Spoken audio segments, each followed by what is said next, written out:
বাবাজিরা ভাইরা মনে রাখুন, নবীর ওয়ারিসকে, নবীর ওয়ারিসকে, নবীর ওয়ারিস তো তারাই, নবীর ওয়ারিস তো তারাই যাদের ভিতরে আসে কোরআন হাদিসের জ্ঞান। একটু জোরে বলুন সুবহানাল্লাহ, আরো জোরে বলুন সুবহানাল্লাহ। ও বাবাজিরা ভাইরা মনে রাখুন, কথা বললে কথা বহু বেড়ে যাবে, প্রত্যেকটা কথার দলিল দেওয়া যাবে, প্রত্যেকটা কথার প্রমাণ দেওয়া যাবে। যারা ইট ভাটার মালিক ওরা নবীর ওয়ারিস না, যারা যন্ত্রের মালিক ওরা নবীর ওয়ারিস না, যারা কোটি কোটি টাকার মালিক ওরা নবীর ওয়ারিস না। নবীর ওয়ারিস তারাই আল্লাহর নবী রেখে যাওয়া ইলম কোরআন হাদিসের জ্ঞান যারা অর্জন করবে তারাই নবীর ওয়ারিস। নবী আখ্যায়িত করেছেন। একটু জোরে বলুন সুবহানাল্লাহ, আরো জোরে বলুন সুবহানাল্লাহ। ও বাবাজিরা ভাইরা মনে রাখুন, নবীর ওয়ারিস কারা না আলেম ওলামারা। বিশ্ববিখ্যাত একজন বাদশা, নাম তার সুলতান মাহমুদ সবকতগী। একটু খেয়াল করুন, সুলতান মাহমুদ সবকতগী বিশ্ববিখ্যাত একজন বাদশা। রাজ দরবারে একদিন তার অনুসারী অনুগামীদের সামনে সুলতান মাহমুদ সবকতগী বললেন, আমার ভিতরে তিনটে প্রশ্ন, আমার ভিতরে তিনটে প্রশ্ন, এই প্রশ্ন তিনটের সন্তোষজনক জবাব আজ পর্যন্ত আমার কেউ দিতে পারেনি। এই প্রশ্ন তিনটের সন্তোষজনক উত্তর আজ পর্যন্ত আমাকে কেউ দিতে পারেনি। আমি সুলতান মাহমুদ প্রশ্ন তিনটে নিয়ে আমার কি কবরে যেতে হবে নাকি? উত্তর কি আমার কপালে জুটবে না? সুলতান মাহমুদ রাজ দরবারে লোকদের সামনে বললেন, তিনটে প্রশ্ন আমার সন্তোষজনক উত্তর পাওয়ার দরকার। এক নম্বরে বললেন, আমার বাপ সবকতগী, আমি বুঝবো কি করে? আমি তো আমার চোখে দেখিনি। আমার বাপ সবকতগী, আমাকে বুঝিয়ে দিতে হবে, আমাকে সন্তোষজনক জবাব দিয়ে আমাকে বুঝিয়ে দিতে হবে। দ্বিতীয় নম্বরে বললেন, আলেম মাওলানা যারা কোরআন হাদিসের জ্ঞান অর্জন করে যারা, ওরা নবীর ওয়ারিস হয় কি করে আমার বুঝিয়ে দিতে হবে। কারণ কেননা আল্লাহর নবী আজ থেকে ১৫০০ বছর আগে দুনিয়ার জমিন থেকে বিদায় নিয়েছেন। আমরা তো কেউ কেউ জেনে রেখেছি ওয়ারিস তারাই, ওয়ারিস তারাই, রক্তের সম্পর্ক যাদের সঙ্গে থাকে। কিন্তু না না বাবা, আল্লাহর নবীর ওয়ারিস তারাই, নবীর রেখে যাওয়া কোরআন হাদিসের জ্ঞান যারা অর্জন করবে, সে আরবিয়ান হতে পারে, সে ভারতীয় হতে পারে, সে পাকিস্তানি হতে পারে, সে বাংলাদেশি হতে পারে, কোরআন হাদিসের জ্ঞান যার ভিতরে, ওই মানুষটাই নবীর ওয়ারিস। একটু জোরে বলেন সুবহানাল্লাহ। সুলতান মাহমুদ বললেন, নবীর ইন্তেকালের পর বংশের সম্পর্ক নেই, রক্তের সম্পর্ক নেই, পরিবারের সম্পর্ক নেই। এই মানুষগুলো কোরআন হাদিস শিখে নবীর ওয়ারিস হয় কি করে আমাকে বুঝিয়ে দিতে হবে। সুলতান মাহমুদ ৩ নম্বরে বললেন, দুনিয়ায় মসজিদ মাদ্রাসায় দান করলে ও তো সেক্রেটারি কাজ দিলে খরচ করে, সভাপতির কাছে দিলে খরচ করে, কেশিয়ারের কাছে দিলে খরচ করে। আলেম ওলামারা বলেন, এই দান নাকি কিয়ামতের দিন পাওয়া যায়। দুনিয়ায় দান করলে, মসজিদ মাদ্রাসায় দান দিলে ও দান তো দুনিয়ায় খরচ হয়ে যায়, ও টাকা তো শেষ হয়ে যায়। এই টাকা কিয়ামত পর্যন্ত যাবে কি করে? সুলতান মাহমুদ সবকতগী এই তিনটে প্রশ্ন তার রাজ দরবারে লোকদের সামনে বললেন। যেদিন করলেন, যেদিনে প্রশ্ন তিনটে ব্যক্ত করলেন, ওই দিন সারা দিন চলে গেল।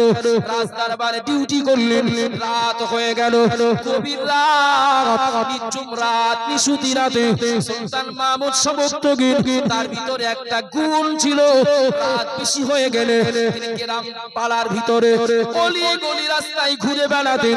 গ্রাম বাংলা রাস্তা দিয়ে গলি গলি রাস্তায় ঘুরে বেড়াতেন। কার খাওয়া হয়নি, কার বাড়ি অসুস্থ রোগী, ডাক্তার বাড়ি নিয়ে যাওয়ার কেউ নাই। ও বাবাজিরা ভাইরা মনে রাখুন, সুলতান মাহমুদ সবকতগী তিনি রাস্তা দিয়ে চলছিলেন। যেতে যেতে যেতে যেতে দেখতে পেলেন রাস্তার ধারে লাইট পোস্টের আলোয় দাঁড়িয়ে, লাইট পোস্টের আলোয় দাঁড়িয়ে, সরকারি আলোয় দাঁড়িয়ে, রাস্তায় যে আলোগুলো জ্বলে বাবা, আমরা পৌরসভা এলাকায় দেখেছি, গ্রাম বাংলায় যদিও কম, পৌরসভার এলাকায় দেখেছি লাইট জ্বলে। সুলতান মাহমুদ গ্রাম রাস্তা দিয়ে যাওয়ার সময় দেখতে পেলেন মাদ্রাসায় পড়ে একটা বাচ্চা, মাদ্রাসায় পড়ে একটা ছেলে, একটা মাদ্রাসার কিতাব নিয়ে সে সরকারি আলোয় দাঁড়িয়ে পড়াশোনা করছে। ও বাবাজিরা ভাইরা মনে রাখুন, সুলতান মাহমুদ সবকতগী চলতে চলতে হঠাৎ করে দাঁড়িয়ে গেলেন। কে বাবা তুমি? জনমানব শূন্য, রাস্তায় তো কেউ না, আশপাশে তো কাউকে পাওয়া যায় না, আশপাশে তো কাউকে দেখি না বাবা। তুমি ছোট বাচ্চা, তোমার তো থাকার কথা ঘরের ভিতরে, তোমার তো থাকার কথা চালের তলায়। ও বাবা ছেলে, তুমি ছোট বাচ্চা, এই গভীর রাত্রিতে তুমি কেন রাস্তার আলোয় দাঁড়িয়ে পড়াশোনা করছো? বাবা বলো, তোমার সমস্যা কি? তুমি ঘরে পড়ছো না কেন? তুমি বাড়ি পড়ছো না কেন? সুলতান মাহমুদ উনি এই যুগের বাদশা। ছোট বাচ্চাটা জানে না, ছোট বাচ্চাটা চেনে না। ছোট বাচ্চাটা বললো, ওগো চাচাজি, আমার আব্বা দুনিয়ায় বেঁচে নাই। আমি একজনের বাড়ি, আমি কর্মচারী হিসাবে, একজন ছোট্ট গোলাম হিসাবে কাজ করি। আমি তার বাড়ি কাজকর্ম করি, সারাদিন কঠোর পরিশ্রমের বিনিময়ে আমাকে শুধু খেতে দেওয়া হয়। এই সময়ের ভিতরে যতটুকু সময় আমি পাই, আমি মাদ্রাসায় পড়াশোনা করি। ওগো চাচাজি, যে বাড়িতে আমি রয়েছি, যে বাড়িতে জায়গিরি থাকি, ওই বাড়িওয়ালা আমাকে খাওয়াটুকু দেন, কিন্তু রাতের বেলা পড়ার জন্য আমার আলোর ব্যবস্থা করে দেন না।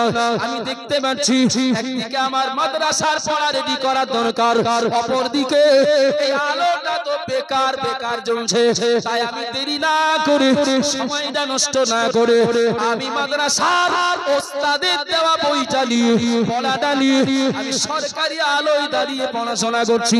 সুলতান মাহমুদ দেখলেন যে খেতে পারে না তার খাওয়া দেই, যার পোশাক পরিচ্ছদের অভাব আমি তার ওটা ঘোচানোর চেষ্টা করি। এই বাচ্চাটা মাদ্রাসায় পড়া বাচ্চা, তার পড়ার জন্য একটু আলোর প্রয়োজন, আলোর অভাবে সে রাস্তায় দাঁড়িয়ে পড়াশোনা করছে। আমি বাদশা, আমি আল্লাহর কাছে কৈফিয়ত দেব কি করে? আল্লাহর কাছে হিসাব দেব কি করে?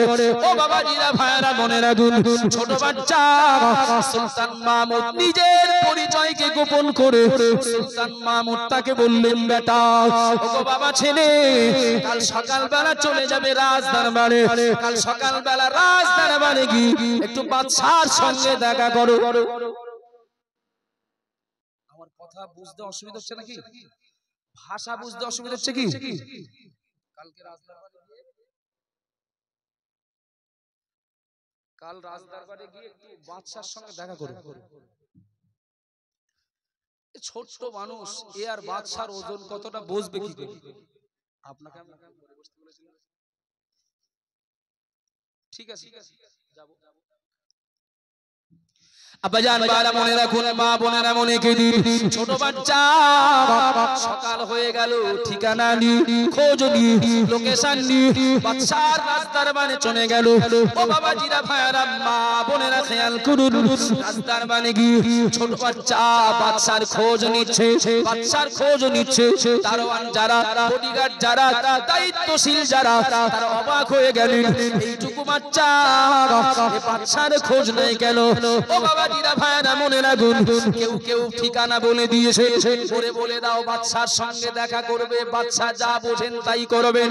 ও বাবা জিরা ভাইরা খেয়াল করুন, বাচ্চাটা বাদশার সামনে দাঁড়িয়ে, বাচ্চাটা চিনতে পারলো, এই লোকটার সঙ্গে তো আমার কাল রাতে রাস্তায় দেখা হয়েছিল, এই লোকটার সঙ্গে কাল রাতে আমার রাস্তায় দেখা হয়েছিল, এই লোকটাই তো আমাকে রাজদরবারে দেখা করতে বলেছিলেন। ও বাবা জিরা ভাইরা খেয়াল করুন, বাচ্চাটা বাদশার মুখোমুখি হতেই বাদশা চিনতে পেরেছে, এ হলো সেই বাচ্চা, এই সেই ছেলে গতকাল রাত্রে মাদ্রাসার একটা বই নিয়ে রাস্তার উপরে পড়াশোনা করছিল। বাদশা একজন কর্মচারীকে বললেন, এই বাচ্চাটার পড়ার জন্য দুটো মোমবাতি দাও। কি দেবে বাবা? দুটো মোমবাতি দাও। কেননা ছোট মানুষ বেশি দিলে নষ্ট করতে পারে, ছোট মানুষ বেশি দিলে হারিয়ে ফেলতে পারে। তাই বাদশা বললেন, দুটো মোমবাতি দাও। দুটো মোমবাতি ওরে দেয়া হলো, পড়তে আলোর ব্যবস্থা করে দিলেন বাদশা, এবং দেওয়ার সময় বলে দিলেন, ওগো বাবা ছেলে, তোমাকে আর কোনোদিন যেন রাস্তায় দাঁড়িয়ে পড়তে না দেখি। বাবা তুমি মাদ্রাসায় পড়ো, তুমি মাদ্রাসার ছাত্র, তোমাকে কোনোদিন যেন রাস্তায় দাঁড়িয়ে পড়তে না দেখি। আমি দায়িত্ব নিচ্ছি, যতদিন তুমি পড়াশোনা করবে, তোমার পড়ার আলোর ব্যবস্থা আমি করে দেব। একটু জোরে বলেন। আর একটু জোরে হয় না বাবা? দুটো মোমবাতির দাম কত? দুটো মোমবাতির দাম কত? ও বাবাজিরা ভাইরা মনে রাখুন, দুটো মোমবাতি দিয়ে বাচ্চাটাকে বিদায় দিলেন, বাচ্চাটা চলে গেল। পরের দিন আর রাস্তায় দাঁড়িয়ে পড়ে না, পরের দিন তার ঘরে বসে পড়ার ব্যবস্থা হয়ে গেল। ও বাবাজিরা ভাইরা খেয়াল করুন, সুলতান মাহমুদ সারাদিন রাজ দরবারে ডিউটি করলেন, সারাদিন রাজ দরবারে কাজ করলেন। দিন চলে গেল, রাত গভীর হয়ে গেল। গভীর রাত সুলতান মাহমুদ ঘুমিয়ে পড়লেন, সুলতান মাহমুদ শুয়ে পড়লেন। গভীর রাত, নিঝুম রাত, নিশুতি রাতে আল্লাহর নবী তিন দুনিয়ার বাদশা হাবিবুল্লাহ জনাবে মুহাম্মদুর রাসূলুল্লাহ সাল্লাল্লাহু আলাইহি ওয়াসাল্লাম স্বপ্ন যোগে সুলতান মাহমুদকে দেখা দিলেন। একটু জোরে বলুন সুবহানাল্লাহ, আরো জোরে বলুন সুবহানাল্লাহ। গভীর রাত সুলতান মাহমুদের ঘুমের ঘরে আল্লাহর নবীর সঙ্গে দিদার হয়ে গেল, আল্লাহর নবীর সঙ্গে দেখা হয়ে গেল। আল্লাহর নবী সুলতান মাহমুদকে বললেন, এ সবক্তগিনের ছেলে সুলতান মাহমুদ, আমার ওয়ারিসকে তুমি দুটো মোমবাতি দিয়ে সাহায্য করলে। আমি মুহাম্মদুর রাসূলুল্লাহ বলছি, কঠিন বিপদের দিনে, যেদিন তোমার বাপ তোমার পাশে থাকবে না, তোমার মা তোমার পাশে থাকবে না, তোমার ভাই বোন তোমার পাশে থাকবে না, তোমার স্ত্রী সন্তান তোমার পাশে থাকবে না, আমি মুহাম্মদুর রাসূলুল্লাহ বলছি, তুমি আমার ওয়ারিসকে তুমি মোমবাতি দিয়ে পড়ার জন্য আলোর ব্যবস্থা করে দিয়েছো। আমি নবী বলছি, এর প্রতিদান আল্লাহ কিয়ামতের দিন তোমাকে দিয়ে দেবেন। একটু জোরে বলুন সুবহানাল্লাহ। নারায়ে তাকবীর, নারায়ে তাকবীর। ও বাবাজিরা ভাইরা মনে রাখুন, বলার অনেক ছিল কিন্তু বলার সময় নাই, সম্ভব নয়। আমি আপনাদেরকে বোঝানোর চেষ্টা করছি, একটু দয়া করে বলুন। সুলতান মাহমুদ আগের দিন যে তিনটে প্রশ্নের কথা বলেছিলেন, উত্তর তিনটে আমার সন্তোষজনক হওয়ার দরকার। আমার বাপ সবক্তগীন দুনিয়ায় আল্লাহর নবীর ইন্তেকালের পর শত শত বছর পরে এসে নবীর ওয়ারিস কি করে হয়? আর দুনিয়ার মসজিদ মাদ্রাসায় দান দিলে এ দান কিয়ামত পর্যন্ত কি করে যায়?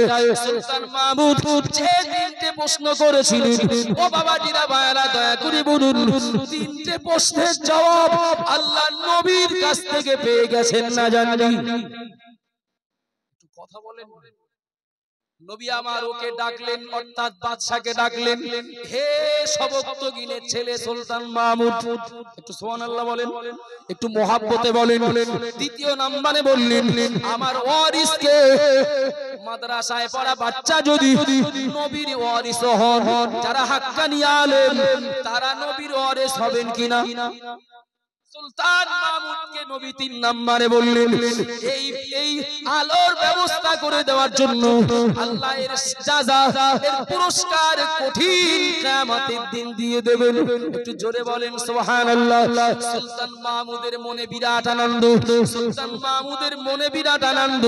আহারে, মাদ্রাসায় পড়া একটা বাচ্চা, মাদ্রাসায় পড়া একটা ছেলেকে যদি, মাদ্রাসায় পড়া একটা বাচ্চাকে যদি পড়ার জন্য আলোর ব্যবস্থা করে দেওয়ার কারণে যদি নবীর দিদার হয়, মাদ্রাসায় পড়া বাচ্চাটাকে আল্লাহর নবী যদি ওয়ারিস বলে সম্বোধন করেন, মাদ্রাসায় পড়া বাচ্চাটাকে যদি, মাদ্রাসায় পড়া বাচ্চাটাকে যদি আল্লাহর নবী বলেন, ওকে দিয়েছো পরিমাণ আল্লাহ, এর বিনিময়ে আল্লাহ কিয়ামতের দিন দেবেন।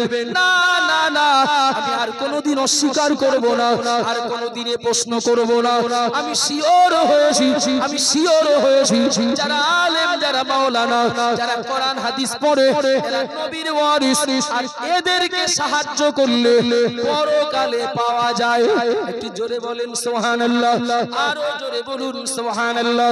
ও বাবাজিরা ভাইরা মনে করে এতগুলো মানুষরা আছেন, শত শত নয়, মাইকের আওয়াজ ধরে হাজার হাজার মানুষ রয়েছেন। আমি দুটো কথা বুঝিয়েছি।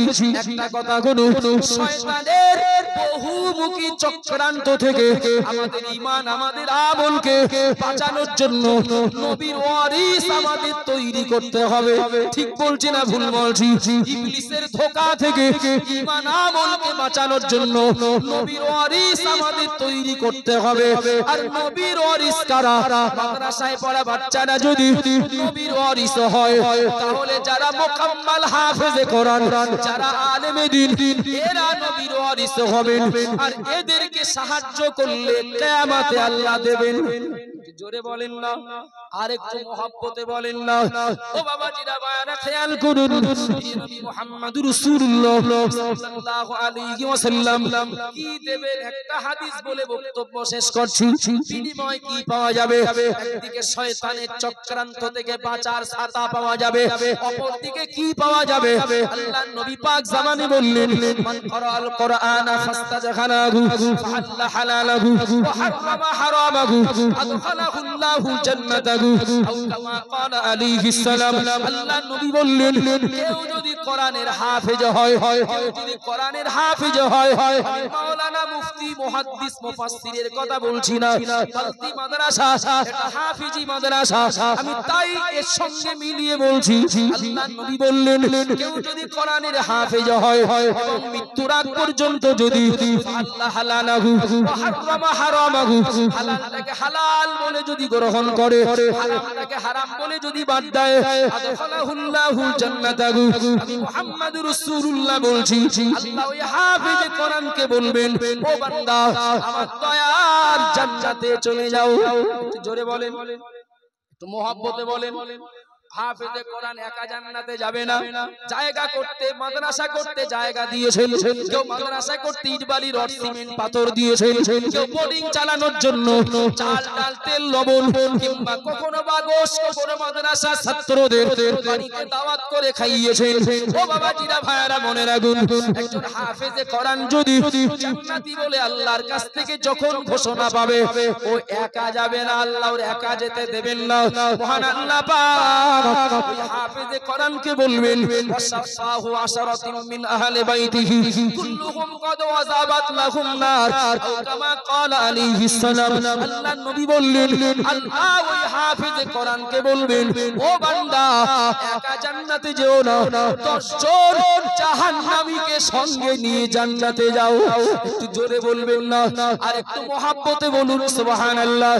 ও বান্দা একা জান্নাতে যেও না, তোমার নিকটতম, তোমার সহযোগী, তোমার পরিবারভুক্ত, তোমার ঘনিষ্ঠ যারা ছিল দুনিয়ায়, তাদের ভিতরে যদি কেউ জাহান্নামী হয়ে যায়, খুঁজে খুঁজে দেখো, আর 10 জন জাহান্নামীকে তোমার সঙ্গে জান্নাতে নিয়ে চলে যাও। একটু জোরে বলবেন না সুবহানাল্লাহ। ও বাবাজিরা ভাইরা মনে রাখুন, আমার অর্থ দিয়ে, আমার টাকা দিয়ে, আমার সময় দিয়ে, আমার পরিশ্রম দিয়ে যদি একজন হাফেজে কোরআন তৈরি করতে পারি, শুধু সে আমার শয়তান থেকে বাঁচার জন্য ছাতা হবে না, সে জান্নাতে যাওয়ার জন্য ছাতা হয়ে যাবে। একটু জোরে বলেন না সুবহানাল্লাহ। নারায়ে তাকবীর। মেহেরবানি, আপনাদের খাস মেহেরবানি, আপনাদের দান, আপনাদের দেওয়া অর্থে আল্লাহর মেহেরবানি, অল ইন্ডিয়া সুন্নাতুল জামাত পরিচালিত সীমান্তবর্তী এলাকায় ঘটেও আল্লাহর মেহেরবানি, এবং এখন বর্তমান 100-র উপরে বাচ্চা মাদ্রাসায় পড়ছে। গত বছর আপনারা দেখেছিলেন, এখন বর্তমানে আমাদের পশ্চিম সাইডে কম বেশি 20 লক্ষ টাকা খরচ করে একটা নতুন বিল্ডিংও তৈরি হয়েছে। আপনাদের দান, আপনাদের দোয়া ছিল বলে আমরা রানিং মাদ্রাসা চালিয়ে এত টাকা খরচ খরচা করে বিল্ডিং তৈরি করতে পেরেছি। শুধু তাই নয় বাবা, আপনাদেরকে আমি শোনাবো, আপনাদেরকে আমি বলবো, দিয়েছেন বলে হয়েছে, দেবেন বলে হবে। এখন ওই মাদ্রাসাটার কম বেশি 6টা দরজা লাগবে, কম বেশি 12টা জানালা লাগবে। কারা থাকবে ওর ভিতরে? ওর ভিতরে যারা থাকবে, না না তারা ফ্রি ফায়ার খেলবে না। ওর ভিতরে যারা থাকবে তারা পাবজি খেলবে না। ওই ঘরের ভিতরে যারা থাকবে ওরা তাস খেলবে না। ওই ঘরের ভিতরে যারা থাকবে ওরা গান বাজনা শুনবে না। ওরা ওই ঘরের ভিতরে আপনাদের দেওয়া অর্থে তৈরি ওই ঘরের ভিতরে ওরা আল্লাহর কালাম কোরআন পড়বে। ও বাবাজিরা ভাইরা মনে রাখুন, আপনাদের কাছে আমি একটু খোলা মনে দাবি করছি, এবছর 6 জন হাফেজে কোরআন পাগড়ি পাবেন। একটু আলহামদুলিল্লাহ বলেন, একটু আলহামদুলিল্লাহ বলেন। 6 জন হাফেজে কোরআন পাগড়ি পাবে। এ বলো ধার করে আনা হাফেজ না, বুঝতে পারেননি নাকি? ধার করে আনা হাফেজ না। 3 মাস মাদ্রাসা চালু করে 6টা ছেলের পাগড়ি দেয়। বরকত আল্লাহ দিলে কি করবে? ধার করে আনা হাফেজ না। বিশ্বাস করুন, এবছর 10টা ছেলেকে পাগড়ি দেওয়া যেত, 10টা, কিন্তু 6টাকে এই জন্য দেওয়া হবে, এই 6টা বাচ্চা এরা এক জায়গায় বসে পুরো কোরআন শুনিয়েছে। একটু সুবহানাল্লাহ বলেন, একটু সুবহানাল্লাহ বলেন। এখানে যত মানুষ রয়েছে, একদিকে জাহান শয়তান থেকে বাঁচার জন্য ছাতা একটা অর্জন করতে, জাহান্নাম থেকে বাঁচার জন্য হাফেজে কোরআনের 70 ছায়ায় যাওয়ার আশা রেখে এখানে যত মানুষ রয়েছে, এবছর 6 জন হাফেজে কোরআন পাগড়ি নেবে। আল্লাহর কোন বান্দা রয়েছে, আমি আপনাদের কাছে উদার মনে দাবি করছি, আল্লাহর 6 জন বান্দা 6 জন হাফেজে কোরআনের সম্মানার্থে এতগুলো মানুষের ভিতরে 10,000 টাকা করে দেবেন। আমি অপেক্ষায় থাকছি। এরপরেও দরজা লাগবে 6টা, জানালা লাগবে 12টা। তৈরি হন, প্রস্তুতি নিতে থাকুন। কে দেবেন? এতটুকু বিশ্বাস রাখুন, এ দান নিয়ে আব্দুল মুহিত বাড়ি যাবে না, এ দান নিয়ে সেক্রেটারি সাহেব বাড়ি যাবে না, এ দান নিয়ে অন্য কোন কর্মকর্তারা বাড়ি যাবে না। আপনাদের দেওয়া দানে, আপনাদের দেওয়া অর্থে কমপ্লিট হওয়া মাদ্রাসায় বাচ্চারা কোরআন পড়ে নবীর ওয়ারিস তৈরি হবে। একটু জোরে বলেন না, আর একটু জোরে হয় না?